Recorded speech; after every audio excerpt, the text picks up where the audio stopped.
이성, 봄이라는 시가 있어, 봄. 이거랑 직접적인 연관성은 없기 때문에, 어, 나올 수는 없을 것 같아. 일단 이성부의 봄이 유명하고, 벼가 또 유명합니다. 여기 나오는 자유시, 서정시, 참여시, 이건 아시겠죠? 이제 개인의 정서를 표현하는 게 서정시. 자유시는 정형시, 산문시와 형식적인 차이가 있는 거죠. 참여시는 현실 참여라는 거야, 현실 참여.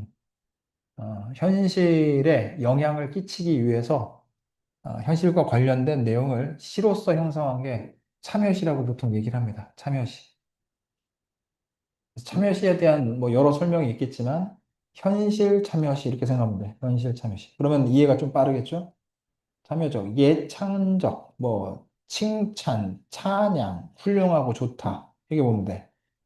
예찬은 칭찬, 찬양, 훌륭하고 좋다. 여기에 나오는 벼에 대해서 칭찬, 찬양하는 거겠죠. 그렇죠? 그러니까 시적 대상이 벼니까 벼라는 대상과 누구를 비교했다고 보면 돼? 민중. 그렇죠? 벼는요 연약하죠? 얘 혼자 있으면 연약해. 근데 묶이면은 단단하잖아. 쓰러지지도 않고, 그지? 그래서 민중과 비슷한 의미를 가진다. 그래서 벼가 의미하는 바가 민중이기 때문에, 근데 여기에는 벼가 민중이라는 의미가 정확하게 없죠. 원관념과 보조관념의 의미, 여기엔 보조관념 벼는 나오는데 원관념이 등장하진 않아요. 그죠? 그래서 벼가 민중을 상징한다 우리가 추정은 할 수 있지만 100%는 아니다 이거야. 시기에 따라서, 개인에 따라서 해석은 달리 될 수 있어. 근데 보편적으로 봤을 때 민중으로 보는 거죠. 그래서 벼가 의미하는 바가 민중으로 보편적으로 해석은 되지만 상징적이다라는 건 뭐야? 이게 보조관념이죠. 원관념의 의미가 민중뿐만 아니라 여러 가지 의미가 될 수 있다는 얘기입니다. 벼가 민중이다. 하지만 무조건 민중은 아니다. 보조관념만 나타났기 때문에 원관념의 의미가 다양하게 해석된다. 그래서 상징적입니다. 민중의 공동체적 유대감이라는 표현이 나오네요. 유대감. 밀접하게 연결되어 있는 이제 공통된 느낌. 이게 유대감입니다. 그러니까 서로가 서로를 돕고 감정적으로 연결이 되어 있는 거야. 민중들끼리 서로 돕는 거잖아. 이제 권력자들에 의해서 핍박받고 고통받는 그 민중들의 삶인데 결국에 누구에 의해서 같은 민중에 의해서 이제 치료받고 그러죠. 유대감. 벼의 생장이라는 건 뭐 자라는 거죠. 수학, 과정에 따라 단계적으로 시상, 주제라든지 감정이라든지 이런 걸 전개하고 있다. 그러니까 벼가 자라면서의 어떤 과정과 민중들의 상황을 연계지었다고 보시면 되겠어요. 대상을 의인화했다. 이 벼를 의인화한 거죠. 벼가 지닌 속성을 예찬, 칭찬, 찬양, 훌륭하다고 한 겁니다. 자, 벼는 서로 어우러져. 벼는 민중이라고 되어 있네요. 그래서 벼는 일단 표현법상 뭐가 되겠어요? 의인법이 되겠죠. 의인법. 뭐 인간이 아닌 대상을 인간처럼 표현했기 때문에 의인법입니다. 이제 서로 어우러져. 서로 어우러진다는 얘기는 뭐야? 민중들끼리 연대한다는 얘기야. 민중의 연대. 서로 의지. 연대라는 건 서로 돕는 거를 연대라고 하는 거예요. 여기까지 됐죠? 벼는 서로 어우러져. 민중들은 서로 어우러져. 서로 의지하여 기대고 산다. 이제 벼는 혼자 있으면 연약하지만 같이 있으면 어때요? 강한 존재야. 서로 연대하고 의지하면 강한 존재가 되는 겁니다. 햇살 따가워질수록이라고 했을 때 햇살에다가 세모. 이거는 부정적 대상을 얘기하는 거예요. 햇살은 별을 따갑게 만들잖아. 그지? 물론 별을 자라게 하는 속성이기도 하지만 별을 괴롭히는 속성이 있다라고 먼저 생각해야 돼. 그래서 햇살 따가워질수록 따가워지더라도 깊이 익어 아낀다라고 했어요. 맥락상 햇살은 뭔가 뭐 벼 알갱이를 자라게 하는 존재가 아니라 괴로움과 고통을 주는 존재라고 보시면 돼요. 햇살이 따가워질수록 그러니까 외부적 시련이 시련이 강할수록 이렇게 보면 되겠죠? 네. 여기가 돼서요. 이건 또 깊이 익어 스스로를 아끼고 이거는 이제 벼와 관련되겠죠. 벼가 해를 통해 익어가듯 내적으로 성숙되어짐 이렇게 보면 될 것 같아요. 그러니까 외부적인 시련에 의해서 더욱 강해진다는 얘기죠. 깊이 익어 스스로를 아낀다. 그러니까 햇살이라는 부정적 존재에 의해서도 뭐 괴롭힘을 당하지만 결국에 깊이 익어 스스로를 아낀다. 내적으로 성숙되어진다. 이렇게 보시면 되겠어요. 그리고 이웃들에게 절을 맡긴다. 이웃들에게 맡긴다는 건 아까 얘기했다시피 민중의 연대입니다. 연대, 그리고 공동체적 유대 이렇게 표현할 수 있어요. 서로가 서로를 도와준다는 얘기예요. 부정적 상황이 오더라도 자기 스스로를 아끼고 민중들에게 도움을 요청한다 또는 서로 돕는다 이렇게 보면 되겠어요. 오케이? 음, 됐죠? 서로가 서로의 몸을 묶는다는 거 왜 묶는다니까 아까 위에 얘기한 민중의 연대를 얘기하는 겁니다. 연대, 뭐 결속 비슷한 말로 표현될 수 있어요. 서로가 서로의 몸을 묶어 그러니까 벼가 벼의 벼들끼리라고 생각하면 되겠네요. 벼들끼리 잠깐만.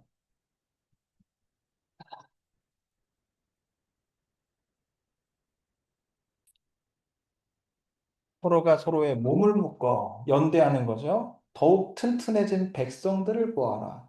연대를 통해서 튼튼해진 거야. 연대. 서로 결속.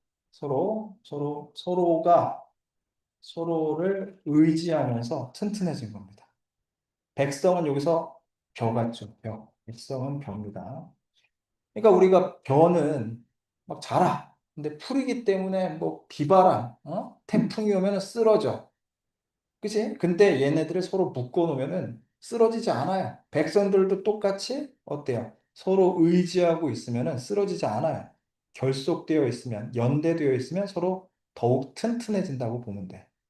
그러니까 민중들과 이 별을 비교해서 같이 시적으로 시상 전개를 하고 있다 이렇게 보시면 되겠어요.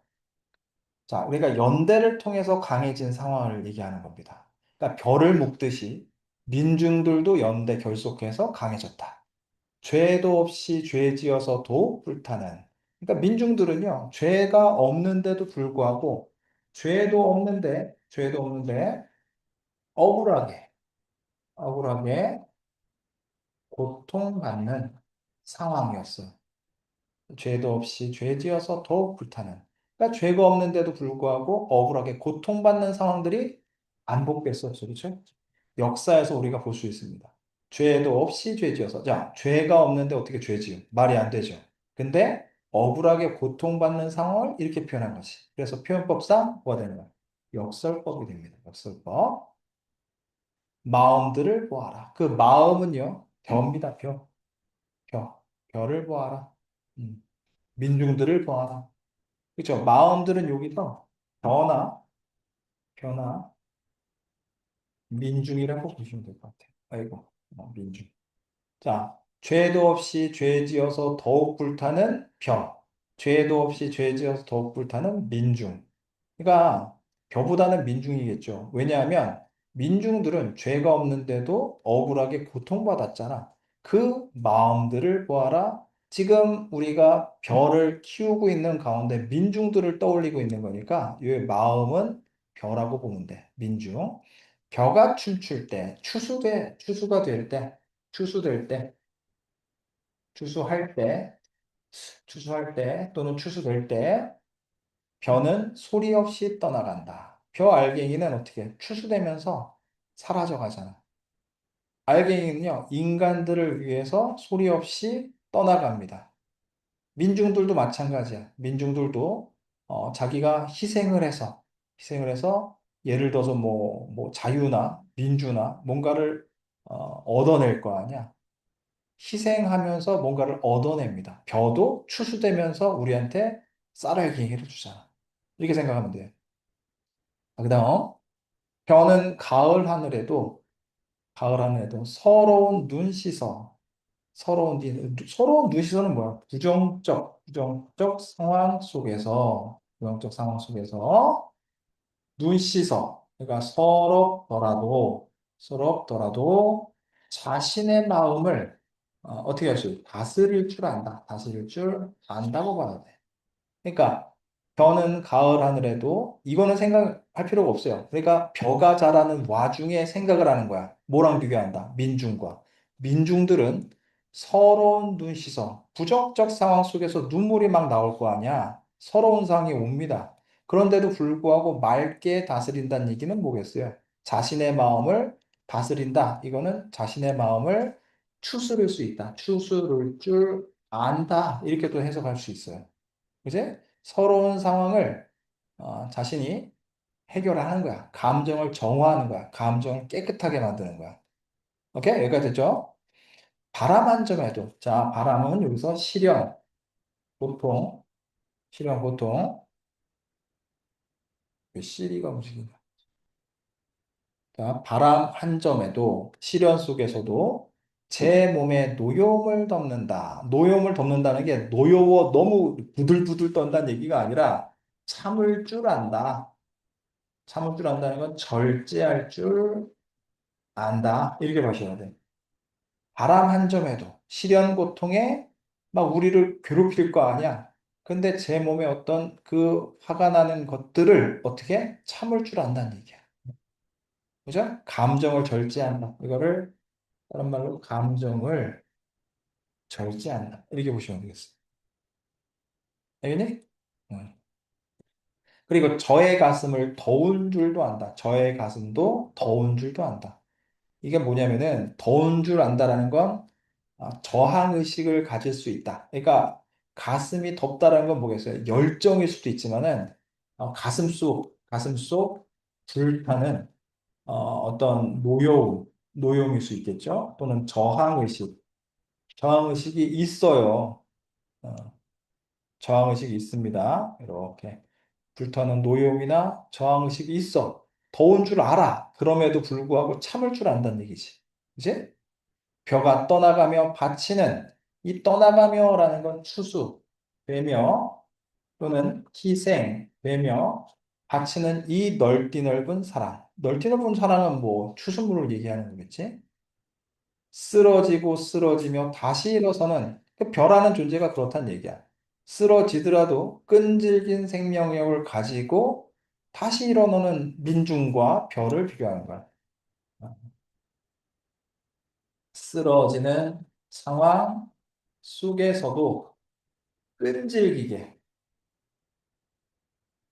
끈질기게 다시 일어서는 병 또는 민중.